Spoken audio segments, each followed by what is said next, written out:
ময়না মারা গেছে, ময়না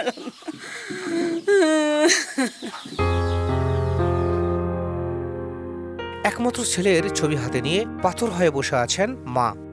শোকে স্তব্ধ তিনি।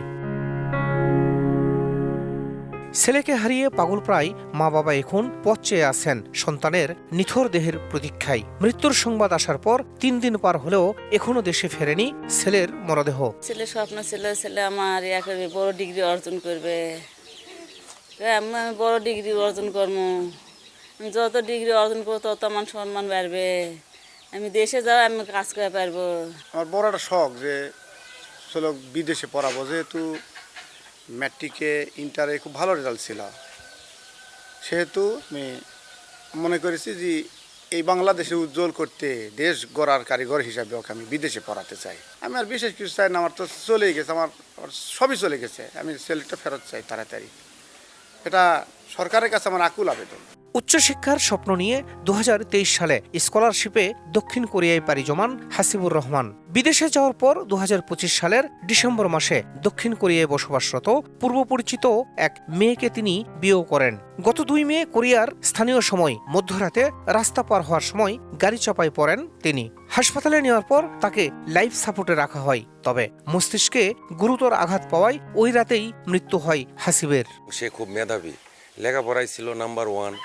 সেরকম লেখাপড়া করে বিদেশের মাটিতে সে দক্ষিণ কোরিয়াতে লেখাপড়ার উদ্দেশ্যে যায়। প্রধানমন্ত্রীর কাছে আমাদের আবেদন, আমরা অন্য কিছু চাই না, আমরা আমাদের সন্তানকে আমরা আমাদের দেশে ফিরে পেতে চাই। 2020 সালে আমাদের স্কুল থেকে প্রথম পরীক্ষা দেয়, মানে প্রথম ব্যাচ, ওটাই আমাদের। সেখানে হাসিবুর রহমান মিম পরীক্ষা দেয় এবং ভালো ফলাফল করে।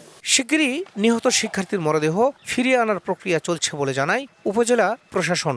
সোশ্যাল মিডিয়ার মাধ্যমে আমি জানতে পেরেছি যে আমাদের কালাই উপজেলার একজন শিক্ষার্থী, সে সাউথ কোরিয়ায় ছিল, ওখানে মারা গিয়েছে। এখন যে প্রসিডিউরগুলো আছে, ওই দেশ থেকে আমাদের দেশে তার লাশটি আসবে। আসার পর আমাদের ডিসি অফিসে প্রবাসী কল্যাণ শাখা আছে, ওখানে যোগাযোগ করবে। যোগাযোগ করলে ডিসি অফিস থেকে যখন প্রসিডিউর অনুযায়ী আমার কাছে যে হেল্পগুলো নিবে, সেগুলোতে আমি সহায়তা করব। নিহত হাসিবুর রহমান জয়পুরহাটের কালাই উপজেলার উত্তর মহেশপুর গ্রামের বাসিন্দা। সর্বশেষ তিনি দক্ষিণ কোরিয়ার সয়ং ইউনিভার্সিটির উন্নত মোবাইল প্রযুক্তি বিষয়ের ব্যাচেলর ডিগ্রি অর্জনের জন্য ভর্তি হয়েছিলেন। উন্নত জীবনের স্বপ্ন নিয়ে ভিনদেশে গিয়ে এভাবে লাশ হয়ে ফেরা কোনোভাবেই মেনে নিতে পারছেন না স্বজন ও পাড়া প্রতিবেশীরা।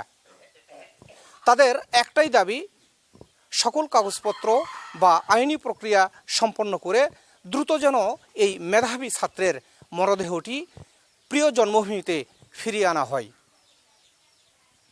শাহিদুল ইসলাম সবুজ, সময় সংবাদ, জয়পুরহাট।